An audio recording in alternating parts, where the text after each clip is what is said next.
여러분, 챗GPT를 만든 회사 오픈AI의 CEO 샘 올트먼은 다들 알고 계시죠? 그런데 오픈AI의 공동 창립자에는 바로 테슬라의 CEO 일론 머스크가 껴있다는 사실도 알고 계셨나요? 하지만 일론 머스크는 모종의 이유로 샘 올트먼과 함께하지 못하고 오픈AI를 떠나게 됩니다. 그리고 결국 자신만의 AI 기업인 xAI를 설립하게 되고 샘 올트먼을 소송하게 되죠. 그 이유는 단순한 경영권 다툼이 아니라 일론 머스크와 샘 올트먼이 AI에 대한 철학과 통제 방식이 완전히 달랐기 때문입니다. 일론 머스크는 AI를 인류를 위협할 수 있는 잠재적 무기로 보고 철저한 통제와 규제를 강조했으며 샘 올트먼은 인간의 능력을 확장하는 도구로 보며 빠른 개발과 현실 적용을 중시했습니다. 일론 머스크는 AI가 자칫 잘못 개발되면 인간을 지배하는 존재로까지 이어질 수 있다고 우려했고, 샘 올트먼은 그런 AI를 잘 통제하고 활용할 수만 있다면 인류의 발전 속도는 상상 이상으로 가속화될 수 있다고 믿었습니다. 결국 두 사람은 AI는 위험한가 아니면 기회인가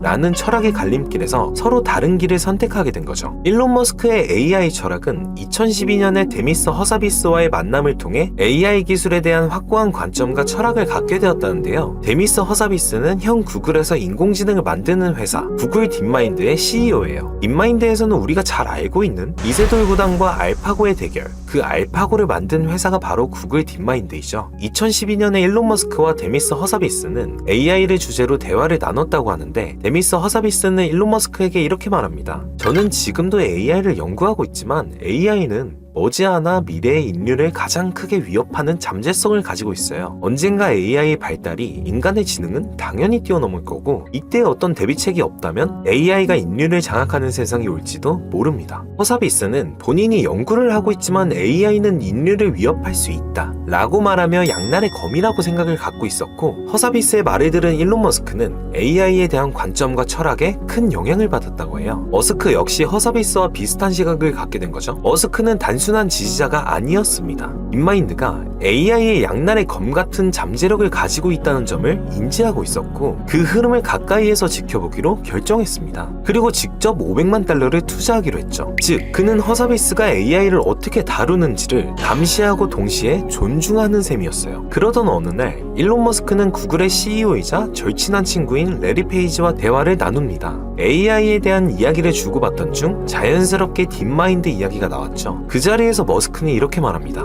나도 딥마인드에 투자하긴 했는데 솔직히 조금 걱정돼. 인공지능이 지금처럼 계속 발전하면 언젠가는 인간을 대체하거나 심지어 인간을 해칠 수 있는 존재가 될지도 몰라. 그래서 너무 빠른 속도로 발전하면 위험할 것 같아. 하지만 그걸 들은 레리 페이지의 생각은 달랐죠. 그는 머스크에게 이렇게 말했어요. AI가 빠르게 발전해서 의식을 갖게 된다면 오히려 좋은 거 아니야? 잘만 통제하면 인류는 지금보다 훨씬 더 빠르게 진화할 수 있을 거야. 같은 시대, 같은 기술을 보고도 세 사람은 전혀 다른 입장을 가지고 있었습니다. 일론 머스크는 AI는 인류를 위협할 수 있는 위험한 존재라고 경고했고, 허사비스는 AI는 양날의 검이라며 가능성과 동시에 경계심을 풀었으며, 레리 페이지는 AI는 인류 진보의 열쇠라며 낙관적인 태도를 보였습니다. 그리고 1년 후 머스크의 우려는 현실이 되기 시작합니다. 어느 날 전 세계를 뒤흔드는 뉴스가 쏟아졌죠. 구글 딥마인드 인수 확정. 맞아요. 허사비스의 딥마인드를 레리 페이지의 구글이 인수하게 된 거죠.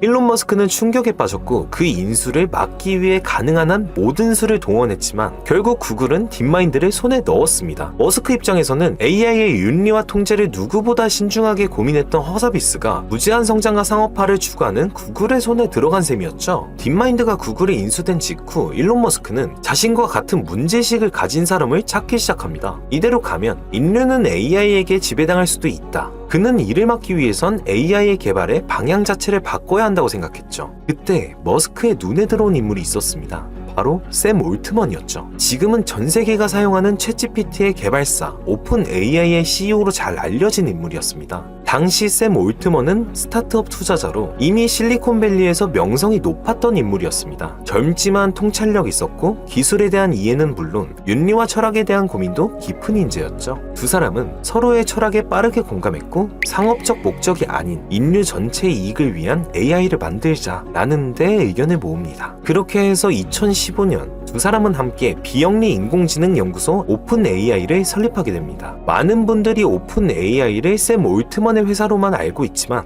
사실 이 프로젝트의 초기 구상과 자금, 네트워크를 제공한 인물이 바로 일론 머스크입니다. 그는 단순한 후원자가 아니라 AI의 위험성과 윤리에 대한 문제의식을 가장 먼저 꺼내든 창립자 중 한 명이었습니다. 일론 머스크는 자금과 네트워크, 기술적 방향성을 지원했고 샘 올트먼은 조직을 이끌며 연구 개발을 총괄하게 됩니다. 당시 오픈 AI 선언문에는 그들의 철학이 분명하게 담겨 있었습니다. AI는 인류 전체의 이익을 위해 개발되어야 하며 어떤 기업이나 개인이 AI의 통제권을 독점해서는 안 된다. 이 말은 단순한 이상론이 아니라 당시 구글, 페이스북 등 빅테크 기업들이 AI를 자신들만의 독점 자산으로 만들려는 흐름이 강했거든요. 이런 분위기 속에서 일론 머스크와 샘 올트먼은 AI 개발의 방향 자체를 되돌리려 한 거예요. 쉽게 예를 들어서 만약 전 세계에서 단 한 회사만 AI를 개발할 수 있고 그 회사가 압도적으로 뛰어난 AI를 먼저 만들어낸다면 어떻게 될까요? 이건 마치 전 세계를 통제할 수 있는 능력을 한 기업이 거머쥐는 거나 다름없습니다. 그리고 일론 머스크는 이 상황을 누구보다 심각하게 본 인물이었죠. 그는 AI가 특정 기업이나 개인에게만 집중되면 그것은 인류 전체가 위협이 될 수 있다고 판단했고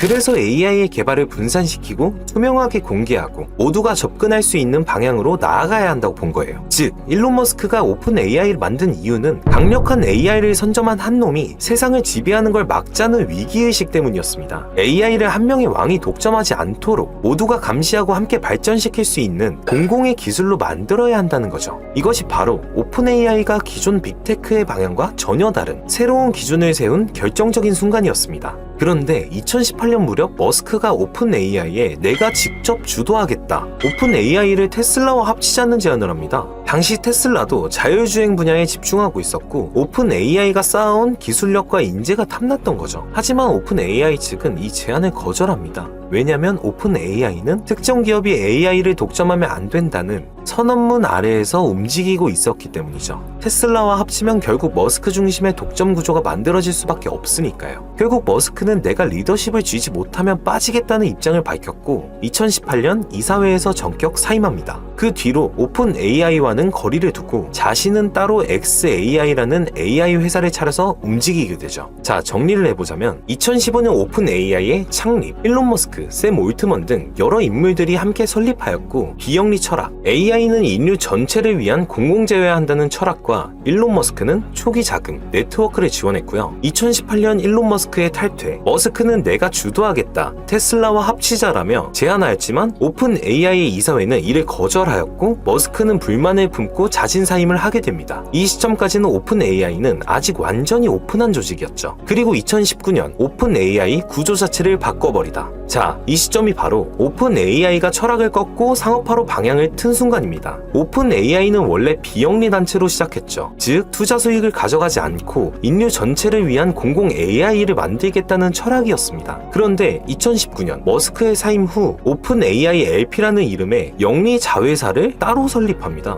AI 기술이 너무 빠르게 발전하면서 연구를 제대로 하려면 엄청난 GPU, 슈퍼컴퓨터, 클라우드 인프라, 연구자의 연봉까지 돈이 상상을 초월하게 들어가기 시작한 겁니다. 그래서 결국 비영리의 틀은 유지하되 실질적으로 돈을 벌 수 있는 구조로 바꿉니다. 이게 바로 오픈 AI LP, 리미티드 파트너십이죠. 딱 이 타이밍에 엄청난 사건이 또 터집니다. 바로 마이크로소프트의 등판. 오픈 AI가 영리자 회사인 LP 구조로 전환되자마자 마이크로소프트가 10억 달러, 우리 돈으로 약 1조 3천억 원을 투자합니다. 그럼 MS는 이 투자로 어떤 조건을 걸었냐? 챗GPT의 엔진, 우리 애저에서만 쓸 수 있게 해줘. 앞으로 나오는 모든 AI 기술도 우리가 먼저 접근할 수 있게 해주고, 이 두 가지가 MS가 가져간 독점 혜택입니다. 이를 조건으로 10억 달러의 투자와 오픈 AI가 필요한 GPU, 슈퍼컴퓨터 같은 자원들까지 MS가 직접 제공해주면서 아예 기술 인프라까지 밀어줍니다. 자, 이게 무슨 뜻일까요? 비영리인 척 하지만 실제로는 영리 기업, 투자자는 수익을 챙기고 마이크로소프트는 사실상 기술 독점을 가져간 셈이죠. 머스크는 이걸 나중에 알고 화가 머리 끝까지 납니다. 직접 이렇게 얘기해요. 오픈 AI는 더 이상 오픈하지 않고 AI도 아니야. 그냥 마이크로소프트의 폐쇄형 사기업일 뿐이야. 이건 머스크가 처음 만들 때 꿈꿨던 철학과 완전히 완전히 반대예요. 그래서 결국 오픈 AI를 상대로 소송까지 걸게 됩니다. 그런데 저는 일론 머스크가 테슬라의 오픈 AI를 합치자고 제안한 시점부터 그 자체가 이미 비영리 철학에 어긋나는 거 아닌가? 라고 생각했어요. 그 제안 자체가 이미 비영리 철학에서 벗어난 행동이에요. 왜냐? 오픈 AI는 어떤 기업도 AI를 독점해서는 안 된다 라는 명분 아래에 만들어졌고, 테슬라는 명백한 영리 목적의 상장 기업이에요. 그런데 테슬라와 합치자는 건 결국 AI 기술을 테슬라의 사업 도구로 활용하겠다는 의미니까요. 즉 머스크가 철학의 창립자였던 건 맞지만 그가 중간에 스스로 그 철학과 충돌하는 행동을 했던 것도 사실입니다. 그런데 저는 일론 머스크뿐만이 아니라 샘 올트먼도 똑같다 생각해요. 2015년에서 2018년 샘 올트먼은 비영리 철학을 강하게 주장해왔고, 일론 머스크의 테슬라와 합치자는 제안도 철학에 어긋났다면서 거절했죠. 그런데 2019년 샘 올트먼의 주도하에 오픈 AI LP 영리자회사를 설립하게 되죠. 그 이유는 연구 지속을 위한 자금 확보라고 설명했어요. 올트먼의 실제 발언은 우리는 AI를 안전하게 개발하려면 수십억 달러의 컴퓨팅 자원과 인재가 필요하다.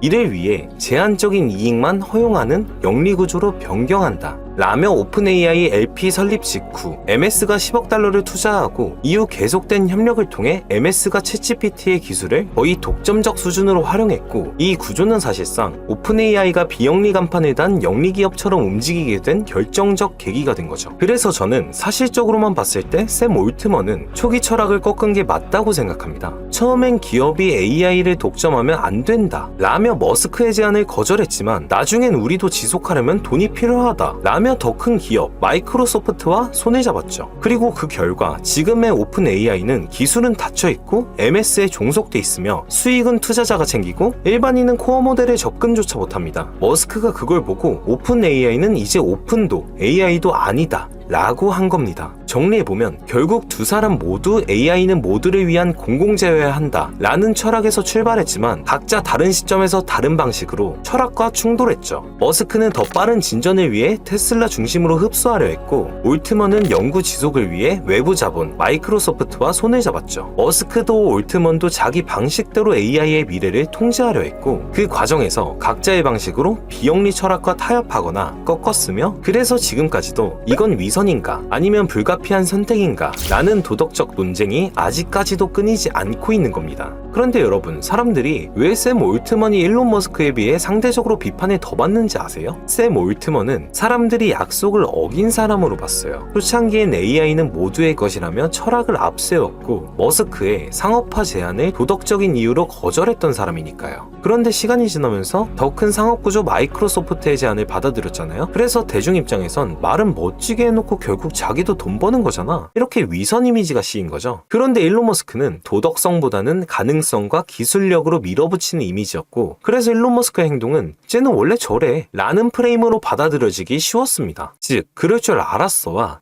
그럴 리가 없는데, 이 둘의 차이가 신뢰도에 엄청난 영향을 준 거죠. 그리고 지금 시간이 지나면서 이 두 사람의 생각 차이는 더 극명하게 드러나고 있습니다. 이 영상은 2025년 1월 X를 통해 생중계된 일론 머스크의 뉴럴링크 뇌 컴퓨터 인터페이스 기술 관련 인터뷰입니다. 우리는 이 인터뷰를 통해 일론 머스크의 생각이 어떻게 변해왔는지 직접 확인할 수 있었죠. 함께 보시죠. Coming in the next decade, what do you think is going to be the greatest advances in technology that will affect people's lives? 앞으로 10년간 우리 삶에 영향을 줄 기술 발전 중 가장 큰 핵심이 무엇이라고 생각하시나요? 충격적이실지 모르겠지만 AI가 정말 큽니다. 자신있게 말할 수 있어요. 사실 10년에서 15년 전부터 제가 AI가 초지능화되고 인간보다 똑똑해질 거라고 말했지만 사람들은 그걸 농담으로 받아들였죠. 하지만 이젠 다르죠? 최신 AI는 인간보다 훨씬 쉽게 의학시험을 통과하고 방사선 진단도 숙련된 전문가보다 더 잘합니다. 이건 단지 시작일 뿐이에요. 젠슨 황의 발표를 보시면 아시겠지만 AI는 하드웨어, 소프트웨어, 데이터 모든 면에서 급속히 발전 중이에요. 특히 지금은 합성 데이터가 중요한데요. 이미 AI는 인간이 만든 모든 책, 글, 영상, 인터넷 데이터를 이미 다 학습해버렸거든요. 그래서 이제는 AI가 스스로 에세이를 만들고 스스로 채점하고 반복 학습하는 시스템이 필요해졌어요. 그만큼 AI가 인간의 지식 총량은 이미 초월해버렸다는 거고, 그건 정말 놀랍고 무서운 일이죠. 마지막 질문으로 뇌와 기술 기술 간의 직접적인 통신, 뇌와 기계를 바로 연결하는 장치를 말하는 거예요. 뉴럴링크, 그걸 저도 경험해 볼 수 있을까요? 그럼요. 지금 뉴럴링크를 이식받은 사람은 총 3명인데요. 다들 상태가 아주 좋아요. 이번에 전극수도 늘리고 배터리도 오래가는 업그레이드 버전도 준비하고 있어요. 올해나 내년쯤엔 20명에서 30명 정도를 대상으로 임상 확대할 계획입니다. 뉴럴링크가 처음에 목표로 삼은 건 사지마비처럼 뇌랑 몸 사이 연결이 끊긴 분들을 돕는 거예요. 예를 들어 스티븐 호킹이 일반 사람처럼 말하거나 훨씬 더 빠르게 소통할 수 있었다면 그건 진짜 혁신이잖아요. 뉴럴링크를 통해 뇌 속의 운동 피질에서 신호를 읽어 손을 움직이지 않고 생각만으로 커서를 조작하고 스마트폰을 조작할 수 있게 말이죠. 그리고 그 다음 단계는 블라인드 사이트입니다. 두 눈이 없거나 시신경이 손상된 사람도 시각 피질과 직접 연결해서 볼 수 있게 만드는 거죠. 이미 원숭이에게 실험해서 성공적인 결과를 가져왔습니다. 그 원숭이는 2년 넘게 그 장치를 쓰고 있어요. 궁극적으로 뉴럴링크를 2개 사용해서 하나는 뇌, 다른 하나는 손상된 척수 아래에 이식하면 신호를 손상 부위를 넘어 전달할 수 있게 됩니다. 그럼 다시 걷는 것도 보는 것도 모두 가능해지죠. 정말 놀라운 일이지만 저는 이게 물리적으로 가능하다고 확신합니다. 장기적인 목표는 인간의 뇌, 출력 속도를 향상시키는 거예요. 현재 우리는 말을 통해 정보를 전달하지만 그 속도는 너무 느립니다. 예를 들어 대부분의 사람은 하루 86,400초, 그동안 1초에 1비트조차 내지 못하고 있습니다. 결국 인간은 뇌에 수많은 정보를 가지고 있음에도 불구하고 그걸 외부로 표현하는 속도는 극히 제한적이라는 것이죠. 그런데 뉴럴링크를 활용하면 이 출력 능력을 1000배? 아니 심지어 100만 배까지 끌어올릴 수 있습니다. 전혀 새로운 경험이 될 거예요. 말 그대로 슈퍼인간이 되는 거죠. AI와 로봇 기술은 앞으로 사람들이 상상도 못할 수준의 삶을 가능하게 할 겁니다. AI 의사, AI 약사도 등장할 거고요. 만약 로봇이 인간의 시간을 자유롭게 만들어준다면 사람들은 그 시간으로 무엇을 하게 될까요? 은퇴한 삶과 비슷할 겁니다. 시간이 걸리긴 하겠지만 언젠가는 AI와 로봇이 인간이 하는 일을 더 잘하게 될 거고요. 그때부터 모든 일이 선택사항이 됩니다. 취미처럼요. 그렇다면 인간의 삶은 과연 어떤 의미가 있는 걸까요? 이건 단순한 철학적 사유가 아니라 진지하게 고민해봐야 할 질문입니다. 그래서 저는 인간의 능력을 확장시켜주는 기술, 예를 들어 뉴럴링크 같은 시도가 반드시 필요하다 생각합니다. 자, 여기까지가 일론 머스크의 인터뷰 내용입니다. 뉴럴링크는 사람의 뇌에 아주 얇은 전극을 이식해서 컴퓨터 AI와 직접 연결할 수 있도록 하는 기술을 개발 중입니다. 즉, 생각만으로 기계를 움직이거나 시각, 청각, 운동 능력을 잃은 사람에게 신경 기능을 되돌려줄 수 있는 기술이죠. 여러분은 어떤 생각이 드셨나요? 저는 사실 조금 무섭다고 생각했습니다. 지금 우리가 보고 있는 뉴럴링크 기술은 생각만으로 기계를 조작할 수 있다는 놀라운 가능성을 보여줍니다. 그런데 만약 이 기술이 머스크와 그의 기업에 의해 중앙 통제된다면 그건 단순한 의료 기술이 아니라 인간의 뇌, 생각, 감정, 반응까지 기업이 관리하는 세상이 될 수도 있다고 생각했어요. 결국 지금 우리가 마주한 이 상황은 머스크의 초기 철학과 정반대로 가고 있는 건 아닌지 되묻게 됩니다. 샘 올트먼은 일론 머스크가 말했던 AI는 통제되지 않으면 인류에게 위협이 된다, 이 우려를 인정했습니다. 그런데 그걸 막는 방식이 일론 머스크와는 달랐죠. 일론 머스크는 AI 자체를 통제하자는 입장이었고 샘 올트먼은 반대로 AI는 이미 막을 수 없는 흐름이다. 그렇다면 우리가 진짜 사람이라는 걸 증명할 방법을 만들어야 한다, 이렇게 생각한 거예요. 그 결과 만들어진 게 바로 월드코인 프로젝트이죠. 이 프로젝트는 말 그대로 전 세계 모든 사람이 자기 자신이 인간임을 증명하는 시스템을 만들겠다는 겁니다. 방법은 간단하지만 강력해요. 바로 홍채 스캔입니다. 눈을 들이대고 스캔하면 전 세계에서 오직 하나뿐인 나만의 디지털 아이디가 생성되는 구조, 이걸 기반으로 향후에는 AI가 판치는 디지털 세계에서도 나는 인간이다라는 걸 증명할 수 있도록 한다는 거죠. 그런데 저는 이 월드코인 프로젝트를 처음 봤을 때 올트먼이 말하는 인간임을 증명해야 하는 시대 아직 안 왔잖아? 지금도 생활 잘하고 있는데 굳이 그렇게까지 걱정해야 해? 라고 생각했습니다. 그런데 또 생각해보니까 지금 현실에서는 AI가 인간보다 더 빠르게 글을 쓰고 그림을 그리고 목소리를 복제하고 심지어 실제 사람처럼 화상 인터뷰까지 합니다. 지금 여러분이 보고 계신 이 영상이 제 목소리 진짜 같으신가요? 요즘 AI 쇼츠 영상들 보면 진짜 사람처럼 들리는 경우가 꽤 많습니다. 특히 잘 만든 AI 목소리는 톤, 떨림, 호흡까지 너무 자연스러워서 이게 진짜 사람인가? 싶을 때도 있어요. 이젠 듣는 것만으론 구분이 안 될 정도입니다. 이미 인터넷에는 사람처럼 보이는 AI 콘텐츠가 넘쳐나고 가짜 사람, 가짜 신분이 온라인 세상에서 실제 영향력을 행사하고 있어요. 지금 이 순간에도 말이죠. 진짜 사람인지 확인하기 위한 기술은 기업과 정부, 금융기관에도 도입되고 있습니다. 바이오 인증, 홍채 스캔, 지문, 혈관 구조 분석까지. 이미 우리는 인간임을 증명해야 하는 시대의 입구에 서 있다고 생각되지 않으신가요? 앞으로는 AI가 더 정교해질 거고 내 얼굴, 목소리, 감정, 언어를 완벽하게 흉내내는 그 순간 존재 자체를 증명해야 하는 시대에 살게 되지 않을까요? 이미 30개국 이상의 홍채 인식 장치 5부가 설치되어 있고 미국, 일본, 독일, 인도, 케냐, 칠레 전 세계에서 직접 운영 중이죠. 즉 월드코인 프로젝트는 이제 시작한 실험이 아닙니다.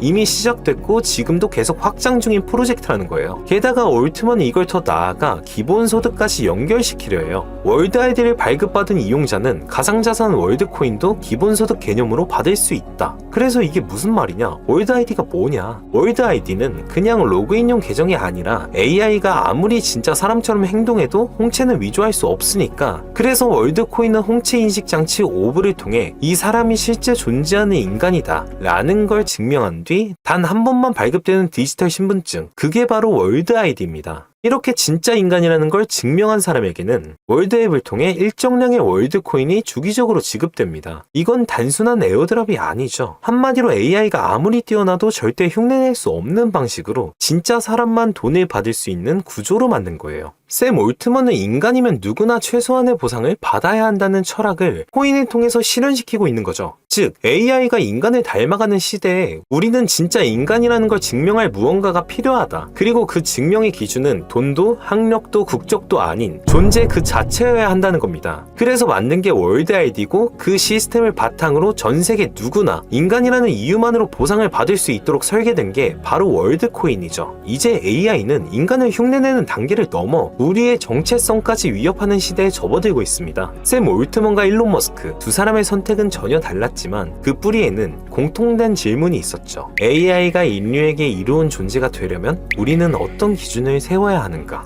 누구나 인간임을 증명할 수 있어야 한다는 올트먼의 방식, 누구도 AI를 독점해서는 안 된다는 머스크의 철학, 두 사람의 방식은 달랐지만 결국 묻고 있는 건 같은 질문이죠. 우리는 어떤 미래를 선택할 것인가?